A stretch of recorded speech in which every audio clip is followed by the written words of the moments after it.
Afinal, qual o membro mais poderoso da Akatsuki? É uma discussão que todo mundo tem uma opinião diferente, parece. Muitos falam com o Obito, outros falam com o Itachi, outros falam que é o Nagato. Porém, nesse vídeo você vai saber realmente quem é o mais poderoso. Mas antes de qualquer coisa, se inscreva no canal se não for inscrito, perto dos 2K. Sem mais enrolação, bora lá. Como o nível dos personagens da Akatsuki são bem parelhos, principalmente de alguns membros, se eu colocar um personagem acima do outro, não significa que o personagem que tá abaixo não tem chance nenhuma com ele, ou que ele não poderia vencer. É só que o personagem acima tem um feito maior ou minimamente um pouco mais de probabilidade de vencer. Outra coisa que eu quero deixar claro também que é minha opinião, tá, pessoal? Comenta aí a sua lista aí também, que vai ser interessante saber. Mas antes de tudo, assista aí até o final para poder saber a minha opinião, né? Enfim, bora lá. 11º lugar. O primeiro membro que eu vou abrir essa lista é o Zetsu. Por que o Zetsu? Alguns argumentam que ele é o mais forte porque ele derrotou o Madara. Mas, cara, todo mundo sabe que o Zetsu derrotar o Madara foi um puro roteiro. Não tem nem sentido o Madara aguentar aquelas porradas do Gai e ser destruído facilmente pelo Zetsu, tá? Inclusive, eu não sei como a Aliança Shinobi tomou um cacete daqueles Zetsus, cara. Sério, perdeu a metade do exército por causa de um Zetsus fracote daqueles ali. Não entra na minha cabeça, tá? Na minha opinião, isso daí é um nerf totalmente no nível médio dos personagens de Naruto, tá? Por mais que o Zetsu seja melhor em manipulação, etc, e espionagem, o intuito dele seja esse, ele não passa de um fracote, tá? 10º lugar, Hidan. Hidan tem fã pra caramba, quase todo mundo gosta do Hidan. Eu, sendo sincero, eu não gosto muito não. E eu suspeito que começaram a gostar muito do Hidan depois daquele rap da Akatsuki dos 7 minutos. Enfim, voltando ao assunto. Muita gente acha o Hidan muito forte, muito perigoso. Sim, de fato, aquele jutsu de imortal dele é perigoso. Mas a única aptidão assim que o Hidan tem é taijutsu. Ele é um bom usuário de taijutsu. Acima do nível de Onin, pelo menos. Isso aí é claro, né? Porém, as pessoas esquecem de algumas coisas, né? A velocidade dele é totalmente baixa. Ele tem uma velocidade baixa, tanto de reação, tanto de locomoção. Ele não tem praticamente nenhum jutsu, a não ser aquele jutsu de imortalidade, né? E a sua imortalidade não aumenta a sua força, tá? É só tomar cuidado para ele não extrair o sangue do usuário, que você tá livre do Hidan, sola ele facilmente se ele estiver sozinho, tá? E a maior fraqueza do Hidan é a resistência e também a falta de regeneração. Não adianta nada o cara ser imortal e ter uma resistência de um papel. Basta fatiar ele e ele não vai ter locomoção nenhuma, né? Ele só conseguiu recuperar os seus braços, etc, com a ajuda do Kakuzu. Sem o Kakuzu ali, ele teria sido solado rapidamente. E na minha opinião, até a Sakura do começo do Shippuden, ou o Sasuke, ou até mesmo o Kabuto do Naruto clássico, ou o Kakashi do Naruto clássico também, poderia solar ele facilmente. Mas enfim, o Hidan vai ficar em 10º lugar. 9º lugar. Preciso deixar claro que o 9º lugar tá muito acima do 10º lugar. E nesse caso vai ser o Sasori. Por que eu coloco o Sasori em 9º lugar? Eu nem preciso dizer o tanto de técnicas que o Sasori tem, a mais que o Hidan, areia de ferro, sem marionetes. E sem contar que o Sasori, ele é uma marionete também, então não teria como o Hidan roubar o sangue dele. Então seria uma das lutas mais humilhantes, Sasori versus Hidan. O Sasori tem muitas técnicas, segundo o Databook ele é até nível Kage, e o Hidan não poderia fazer nada contra ele, sem contar o veneno mortal que ele tem, etc. Que o Hidan não tancaria sem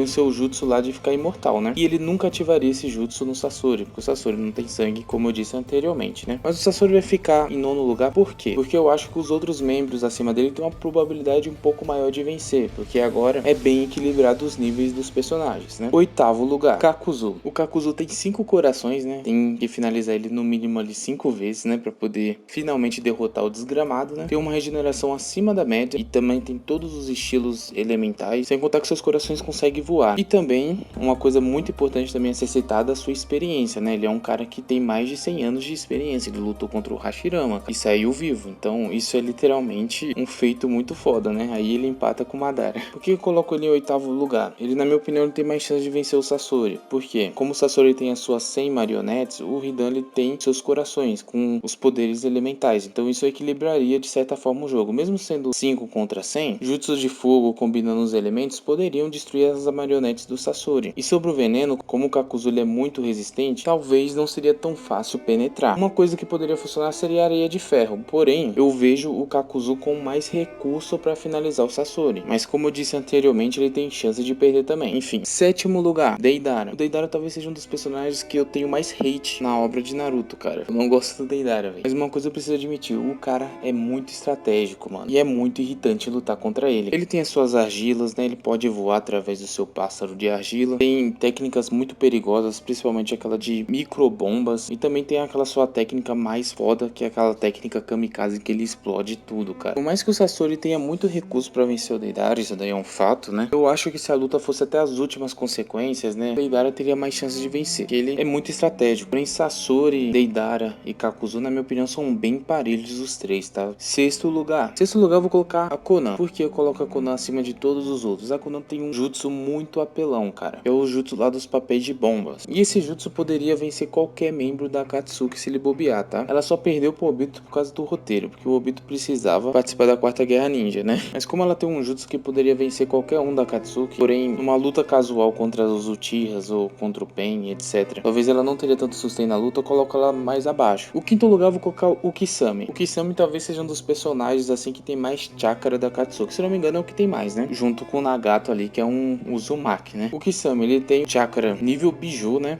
Ele tem a Samerrada que drena a chakra também, então é mais chakra pra ele. Ele tem a fusão, né, no modo tubarão lá, que ele se funde com a Samerrada. Tem controle de grupo através daquele... Ele faz tipo um tanque de água. Aquele jutsu ali é muito bom pra controle de grupos, etc. E também tem uma resistência acima da média, tanto que ele conseguiu resistir a ataques do Gai no sétimo portão e sobreviveu. Obviamente o Gai não lutou sério com ele, mas só de sobreviver a ataques do Gai nesse modo, significa que ele tem uma resistência muito absurda, um tanque de guerra, né? Sem contar que ele tem estratégia, etc. Por que eu coloco ele acima da Konan e acima dos outros? Ele tem a vantagem do tanque de água, ou seja, ele consegue controlar o campo de batalha melhor. Então se ele usar tudo que tem logo no começo, ele consegue derrotar todos os membros citados até agora, ele tem mais probabilidade. Não tô falando novamente, reforçando, que ele não tem chance de perder para qualquer um membro atrás dele, e sim que ele tem mais probabilidade de vencer, porque ele tem mais recurso e ele tem controle de grupo, isso é muito importante numa luta. Quarto lugar, Orochimaru. Muita gente esquece que Orochimaru fez parte da Akatsuki, né? Porque ele foi expulso rapidamente, né? Porque ao ser recrutado ele já queria roubar o Rinnegan do Pain, né? Aí já tomou um controle gravitacional na cara para aprender, né? E depois ele quer roubar o olho do Itachi, né? Aí o Itachi foi lá e enrabou ele, né? Aí o Orochimaru não ajuda, né? Pelo amor de Deus, né, Orochimaru? Mas o Orochimaru talvez seja um dos personagens que tenha mais recurso no auge dele, cara. Porque ele tem imortalidade, regeneração, jutsus proibidos, né? Tem um modo sábio também, experiência em combate e força bruta absurda. Porque se a gente lembrar, ele trocou golpes com o Naruto na Quatro Caudas. Alguns falam que, o Naruto amassou o Orochimaru. O Orochimaru tava brincando com o Naruto, cara. Brincando com o Naruto. Saindo na porrada, dando risada. E ele estava com o corpo fraco já ali, tá? Então era um Orochimaru nerfado, brincando com o Naruto 6 caudas. Olha só, como se fosse um pet. Então, na força bruta, o Orochimaru ele é muito forte também, cara. Em Taijutsu, ele é muito poderoso. No auge dele, eu arrisco dizer que ele está acima do nível Kage. Ele tem recurso para vencer praticamente qualquer Kage. E por que eu coloco o Orochimaru acima do Kisame e acima dos outros? O Orochimaru ele tem muita versatilidade. Ele tem praticamente uma imortalidade, né? Porque o bicho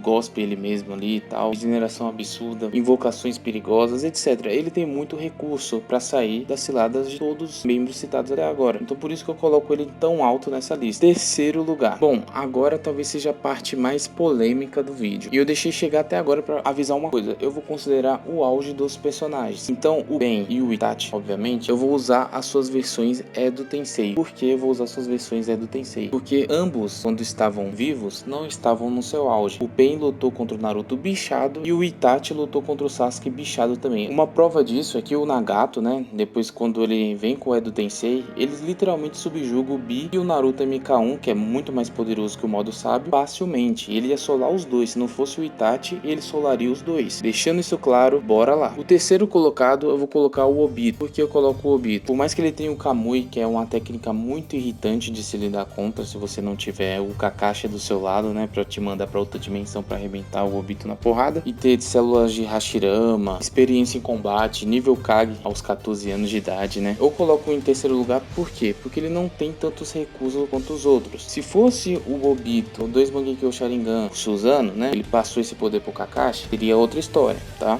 Seria outra história, totalmente diferente. Mas como a gente tá analisando o Obito, né, sem extensão de poder com o Rinnegan e sem o seu modo Jinchuriki dos 10 cauda, o Obito base ali, da Akatsuki, ele, na minha opinião, tem menos recursos para vencer. Mas mesmo assim, ele tem chance de vencer os dois membros acima dele. Como eu disse antes, esses três personagens aqui estão bem equilibrados também. Enfim, segundo lugar. Em segundo lugar, eu coloco o Itachi. Por que eu coloco o Itachi acima do Obito e abaixo do Nagato? O Itachi do Tensei mostrou várias coisas interessantes, principalmente através do seu Suzano, né? Tem vários hacks, né? Tem a espada Totsuka, tem o espelho Yata, que é o escudo do Suzano que reflete ataques físicos e ninjutsus, etc, que é muito apelão. Tem acesso ao Izanagi e o Izanami, Amaterasu e claro, o Mangekyo Sharingan e os seus vários genjutsus, né? Tsukuyomi infinito, etc. O motivo que eu coloco ele acima do Obito é porque o Obito ele não tem tanto recurso quanto o Itachi. O Itachi tem recurso demais, como eu acabei de dizer, né? Todas essas habilidades o Itachi tem no seu arsenal. Então, na minha opinião, o Itachi tem uma ligeira vantagem contra o Obito por habilidade. Primeiro lugar, Nagato é do Tensei. Por que eu coloco o Nagato acima do Itachi e acima do Obito? O Nagato ele tem o poder de todos os caminhos de Pen nele mesmo. Ele tem controle gravitacional, pode absorver a alma dos oponentes, absorver ninjutsu, e por ter o Rinnegan, fica bem mais fácil dele sair do genjutsu do Itachi. Sem contar que ele conseguiria também afastar chamas negras do Amaterasu com o controle gravitacional igual ele fez no anime. Isso prova que seria uma luta bem mais equilibrada do que a gente pensa. Porém, eu coloco o Nagato acima do Itachi porque eu vejo o Nagato como mais poderoso. Porém, eu vejo o Itachi mais versátil. Porém, como o Nagato tem o Rinnegan, isso quebra boa parte dos hacks que o Itachi poderia usar contra ele. Porém, se o Itachi usasse a espada Totsuka, por exemplo, ele poderia vencer o Nagato. É o tipo de luta que é muito equilibrada. O Obito da Akatsuki contra Itachi e Nagato no auge é bem equilibrado, cara. Mas enfim, você concorda comigo? Você concordou com a lista? Faz a sua lista aí nos comentários, vai ser muito legal. Eu faço vários vídeos aqui no canal, fiz um vídeo também sobre Naruto vs Kuririn, deu uma flopadinha, mas assista aí também se você gosta de batalhas, etc, tá? Conhecendo o canal agora. Tem vários outros tipos de batalha também, de Naruto também. Akashi Gai contra toda a Akatsuki também, que seria uma luta bem interessante. Fiz vídeo no canal também, assista aí também, que vai ser bem legal. Mas enfim, eu vou ficando por aqui, espero que vocês tenham gostado do vídeo. É isso, valeu, falou, abraço, fui!